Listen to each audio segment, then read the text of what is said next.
Com relação aos tratamentos, sabe-se que o uso regular e continuado da medicação é a regra para praticamente todos os casos. As possibilidades de tratamento são inúmeras e devem ser compostas por recursos que se complementem, conforme a necessidade de cada caso. Todo tratamento tem seu custo. Para qualquer tratamento, deve-se sempre buscar a melhor relação de custo-benefício. O custo de um tratamento deve ser calculado incluindo todas as questões envolvidas. Não tratar também tem seu custo. O maior deles a curto prazo são os riscos que a imprevisibilidade que vivência psicótica oferece e a longo prazo o agravamento irreversível do quadro, pelos danos neuroquímicos que o surto traz. O tratamento da esquizofrenia vai da informação acerca da doença, até a luta contra o estigma, passando pela escolha personalizada da medicação, por diversos tipos de terapia e pelo empoderamento social do paciente. Como já foi mencionado, a doença pode passar por diferentes momentos, variando assim o foco das atenções. Por exemplo, no surto, é preciso atentar para a segurança do paciente, já que seu juízo crítico encontra-se fortemente abalado. Neste momento, caso o ambiente doméstico se mostre insuficiente para controlar alterações de comportamento que ofereçam riscos, é possível que o paciente necessite ser hospitalizado.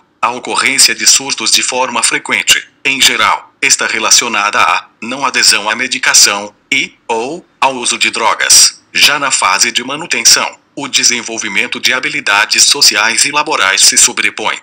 A saúde mental é um dos itens de uma série de cuidados que devemos ter com o nosso organismo. Tabagismo, excesso de peso, sedentarismo, má conservação dos dentes são exemplos de condições que agridem a saúde de qualquer pessoa.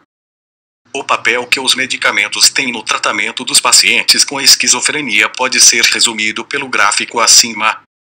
Na linha bem debaixo do gráfico, encontramos o passar do tempo, de 1860 a 1980, nos Estados Unidos. Na coluna vertical, à esquerda, encontramos o número de pacientes que eram moradores de instituições asilares para doentes mentais. Observem que, na medida que o tempo vai passando, e a população aumentando, o número de moradores aumenta proporcionalmente. Em 1860 eram aproximadamente 22 mil moradores e em 1950 já eram mais de 150 mil. Em 1952 surge o primeiro medicamento com efeito antipsicótico. Vejam o que ocorre com o número de pacientes que necessitavam viver em um asilo, quando os antipsicóticos começam a ser utilizados nos hospitais psiquiátricos. Uma queda abrupta, quase que linear, que segue além dos anos de 1980.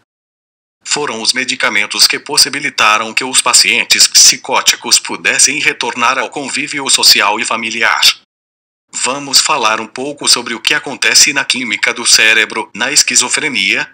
Como lembramos, o cérebro é repleto de neurônios e a comunicação entre eles se faz por meio de substâncias químicas. A serotonina, a noradrenalina e a dopamina são exemplos destas substâncias. Poucos anos após a descoberta do primeiro antipsicótico surge a hipótese do excesso de dopamina numa região mais central do cérebro. O excesso desta substância, na região mesolímbica, parece ser o responsável pelo surgimento dos delírios, ou surto. Posteriormente viu-se que este excesso é acompanhado de um déficit de dopamina em regiões frontotemporais do cérebro. A dopamina escasseada na região mesocortical seria responsável em parte pelo aparecimento dos sintomas de déficit da doença, a diminuição da iniciativa e da vontade, a dificuldade de atenção e da capacidade de planejamento. Os antipsicóticos, principalmente os da primeira geração, são medicamentos que bloqueiam fortemente a ação da dopamina. Com isto tendem a normalizar o excesso de dopamina que havia na região mesolímbica, debelando o surto. Entretanto, o bloqueio da dopamina ocorre em todo o cérebro. Com isto, os níveis de dopamina, que já eram baixos na região mesocortical, ficam mais baixos ainda, podendo agravar os sintomas deficitários. Há mais de 2 décadas, a farmacologia tem tentado desenvolver novos medicamentos que, de uma certa forma, bloqueiem a dopamina central e aumentem a dopamina nas regiões frontotemporais. Os antipsicóticos de segunda geração são uma tentativa de equilibrar esta gangorra. Ainda que não tenham resolvido totalmente o problema, parecem trazer um melhor equilíbrio entre o controle da psicose e o embotamento. Aqui temos uma linha do tempo com alguns antipsicóticos. Como já vimos, a clorpromazina, lançada em 1952, foi o primeiro deles. Logo surgiram outros de primeira geração, como o haloperidol, por exemplo, e os primeiros antipsicóticos injetáveis de longa ação, então chamados de antipsicóticos de depósito, aplicados a cada 2 ou 4 semanas. No final do século passado surgiram os antipsicóticos de segunda geração, e logo os antipsicóticos injetáveis de longa ação, de segunda geração, a risperidona, injetável a cada 2 semanas, e a paliperidona, injetável a cada 3 meses. Um outro mito, não tão incomum, é de que os antipsicóticos viciam. Você já ouviu falar de alguém que venha aumentando progressivamente a dose do seu antipsicótico porque sente fissura pelo uso, ou que tenha procurado comprar antipsicótico no mercado negro? Vejam, no gráfico de barras acima, a questão do abandono ao tratamento. O tratamento prescrito que as pessoas mais abandonam é o regime. O abandono ao uso do antipsicótico é o que vem em seguida, junto com a dificuldade em manter uma atividade física regular. As pessoas se mantêm mais fiéis ao uso do fio dental que ao antipsicótico. A não adesão, ou não uso, dos antipsicóticos é pior que isto. Já a morfina, o bem debaixo da lista, este sim vicia, e, por isto, é pouco abandonada.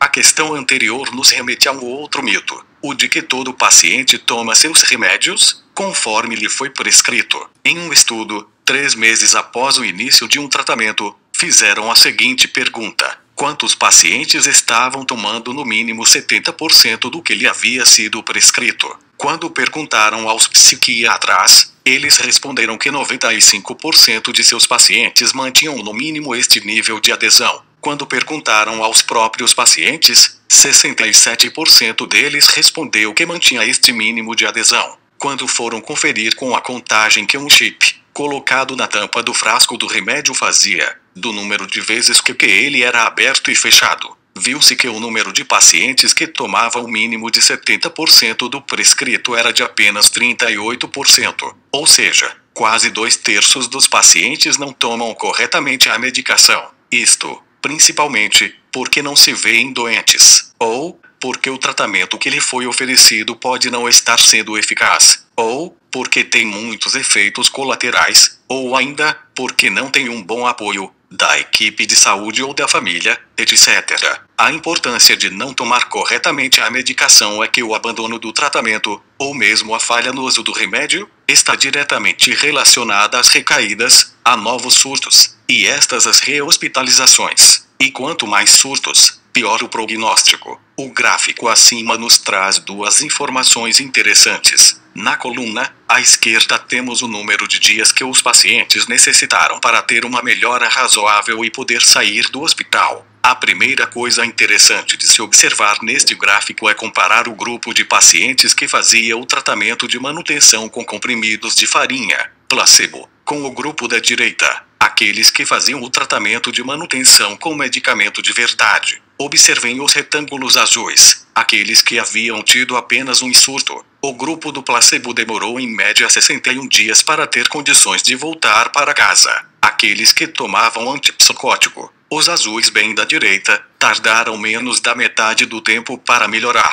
27 dias. A segunda coisa interessante de observar neste gráfico é comparar o grupo do placebo com ele mesmo e o grupo da medicação com ele mesmo. Vejam que, em ambos os grupos, quanto mais surtos um paciente teve, mais tempo ele necessitará para se recuperar do próximo surto. Comparando azuis, 1 surto, com vermelhos, 2 a 4 surtos, com os verdes, 5 ou mais surtos. Ou seja, existem fortes indícios de que o surto deixa sequelas, que pioram a evolução. Apesar dos gestores de saúde saberem disto, em um levantamento feito em 2006 no estado mais rico do país, São Paulo, encontrou-se que apenas 27% dos pacientes recebem tratamento regular para a esquizofrenia. Um outro estudo, no mesmo estado, mostrou que 3,4% dos presos têm esquizofrenia e outros 2,1% apresentaram algum outro transtorno psicótico. Para piorar ainda mais o prognóstico, mesmo aqueles que recebem tratamento, só o fazem, em média, depois de quase 2 anos em que estão surtados. Muitas vezes isto só ocorre quando o paciente começa a mostrar-se mais irritado. Concluindo, a esquizofrenia se manifesta no início da vida adulta. O curso da esquizofrenia é bastante variável. Não podemos intervir nos genes relacionados com a esquizofrenia, mas podemos intervir nos fatores ambientais. Tratar desde os primeiros sintomas e de forma continuada pode ajudar a evitar os surtos e assim contribuir para uma evolução mais favorável. O uso de álcool e drogas pode ser uma combinação explosiva para a esquizofrenia. A falta de insight acerca da doença faz com que muitos pacientes não ingiram a medicação de forma adequada e necessitem de antipsicótico injetável de longa ação. É preciso garantir acesso ao tratamento em todos os níveis. É inaceitável que apenas 1/4 dos pacientes recebam tratamento adequado.